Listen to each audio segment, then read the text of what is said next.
evening, my dear, sweet, amazing Lizzie boys. Guess what came in the mail today? So, in my last video, I said that Real Drama Draculaura was gonna be here tomorrow. I accidentally lied to you guys. She came today. So here, within our box... Oh, there she is already. I got two. Because, you know, need one for the inbox collection. These boxes are amazing. They're probably one of my favorite Monster High boxes in recent times. Maybe even of all time. I just think these look really cool.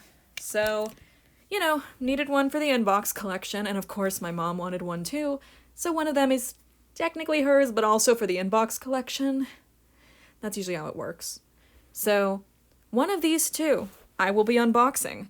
So, let's take a quick peek and decide which one would be better to keep in box. Alright, so after my comparisons, I've decided that I think I'm gonna leave this one in the box, and this one I'm going to unbox. She just has a couple more imperfections face-wise, so I figure better to unbox the imperfect one than to unbox the good one. So, you know. I still really like her. Don't mind the imperfections. Oh my god, she's so cool to look at. Oh, this is awesome. Alright, we're gonna officially start the review now. Enough of this forward stuff. So here's the review center, and here is our gorgeous black and white Draculaura. This line is, of course, Real Drama, and I bought this doll on Walmart's website. She was available for $26.99. I did not have to pay any extra fees and shipping because we bought two, so, you know, free shipping, always a plus. The doll's packaging is stunning. I really love this real effect around the bottom. It really plays into the black and white movie trend because that's what this doll line is supposed to be a play on. Some people have said it's like Shadow High competitor, which, yeah, it probably is, but it's mostly supposed to be based on old black and white monster movies, because that is, of course, the origin of, you know, monsters on film. Most of those movies were in black and white because they're so goddamn old. So the print around the bottom is, of course, Draculaura's poster, because these dolls come with a mini as well as large poster.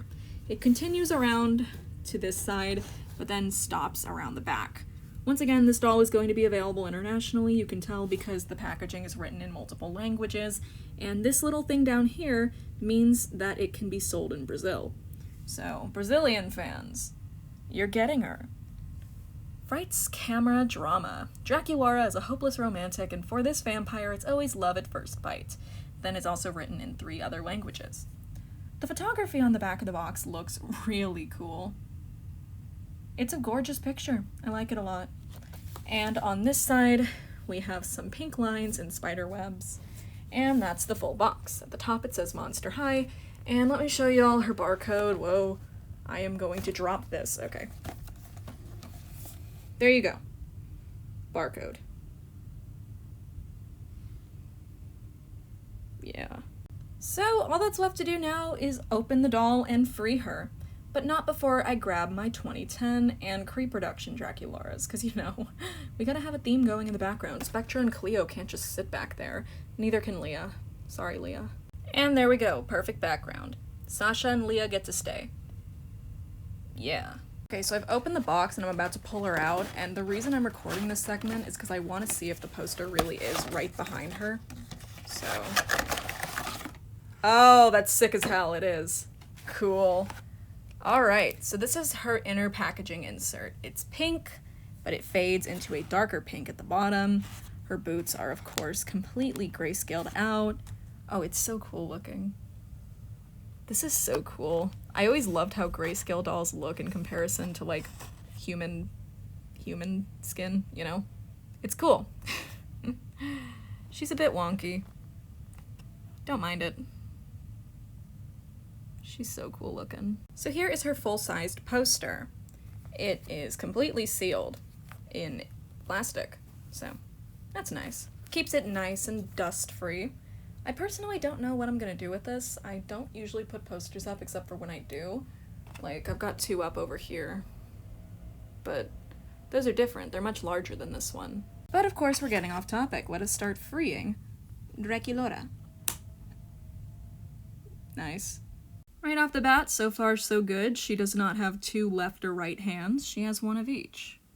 That's always a plus. Her stand has a silver base, a clear stick, and this piece is partially cloudy.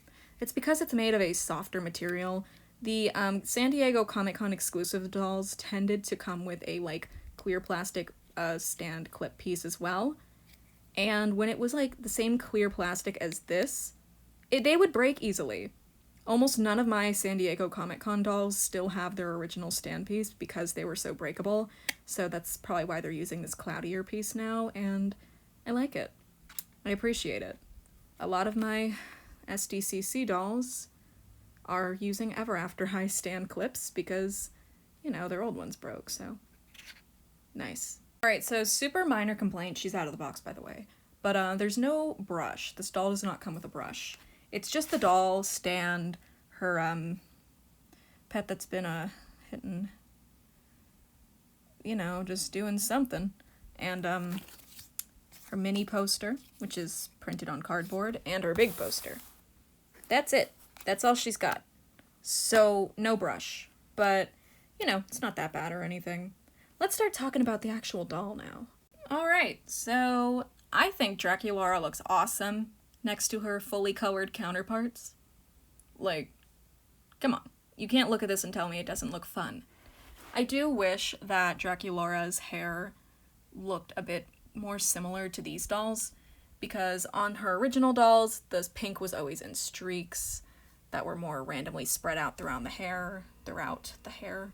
But here, it's just kind of confined to these specific areas. It's more visible when you turn her around. Like, this is all the pink hair she gets. I like the more cartoony look it has, though. It kind of reminds me of how she would look in the show, how she would look on her 3D models. So, I do get what they were going for here, and I like it. I think it looks cool. But on the other hand, I think it would have been cool to do like a variant, maybe, where you could get one with this sort of hair look. I think it was them trying to differentiate her from her usual hair, though, anyway. Either way, I like what they did, but I think a variant would have been cool, because then you could have had it both ways. Very minor complaint, though. I like to do that. So, here is the doll's actual face. Everything about her face is in black and white. She has very dark, dramatic makeup. She's got her black lips, which she's always had on her basic doll, but I digress. She has a gray heart on her cheek. Her earrings are a bit different. They have a more clear silver dot on them, and on the reproduction, that was also a thing, but I feel like on the original doll, it's not as noticeable. Yeah, it was a much lighter silver, so I like that it's more noticeable here. Moving down throughout her outfit, she's really cool. I really like that her necklace, it like almost hides on her collar. I almost didn't see it at first. But it has this slight gray twinge.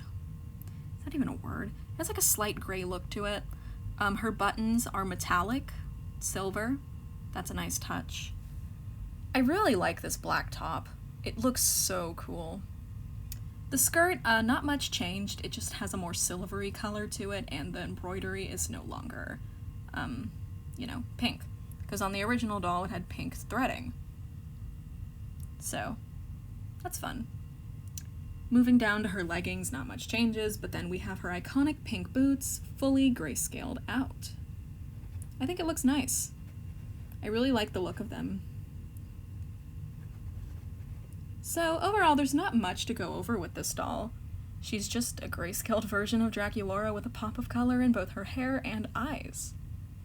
Next to pre-production Draculaura, because they were made around the same time, the clothing feels of the same quality, which makes sense, and compared to the original 2010 release, yeah, the quality feels about the same. Once again, the only major change is the different mesh fishnet material used.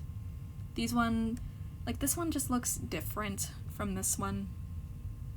And that's just because they were made at different times, obviously. It's a different material for sure, but it doesn't matter.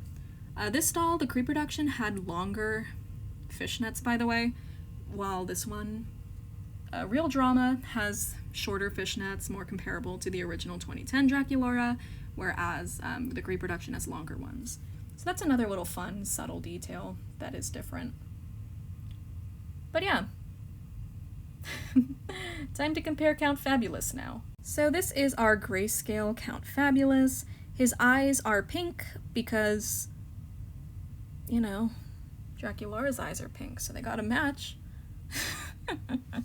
This dude looks so goofy. So I don't actually have the original 2010 version of Count Fabulous, but they look the same. They feel the same. Oh, wait. Yeah, they feel the same. So I'd say that one of the main differences is that Repro Count Fabulous looks a bit more glossy than this one does. That's about it, aside from the obvious stuff like this one being in color and this one not. But overall, Real Drama is such a cool line. Just looking at Draculaura like this is so much fun. I don't even know where I'm going to display these dolls, probably on my new shelf. Yeah, on my new shelf. So, yeah. Overall, she looks incredible. I haven't really given her a second to herself, so I'm just going to push these two off to the side a bit more. Yeah. And there we go. Finally, the close-up, the money shot that she deserves. She is such a gorgeous doll. I really like her. And for the $26 price tag, I think $26.99, $27 price tag, I'd say she's worth it. This poster is definitely cool if you want to display that. The mini poster is adorable. It's like a little mini movie poster. It's so cute. And the artwork on this poster is incredible. I haven't mentioned the art because I've talked about it before, but it looks so nice. This illustrator, whoever it is, I think it might be Darko. If it's not Darko, feel free to let me know. But this illustrator definitely should do more work for Monster High because this is gorgeous. It looks so nice. So yeah, if you guys were on the fence about this line, I totally recommend it. I think that they look really amazing. I love it. It's basically what Shadow High was doing with the pop of color, but the pop of color now applies to their hair as well. Which, as I mentioned, it looks super cartoony, it's fun. She definitely needs it washed, though. It has a slightly, like, I don't know how to describe this texture. But it's definitely Saran. It's there's no way it's not Saran. But, yeah, just something about it. Feels kind of like it needs to be washed, so I'm gonna do that probably. But yeah, overall, that's Real Drama Draculaura for you. And if you guys enjoyed this video, feel free to like, comment, share, subscribe. I don't give a shit. Just click on the video somewhere. Thank you guys so much for watching. I'm hopefully going to be able to review Toralei tomorrow. G3 Toralei, that is. And yeah, bye.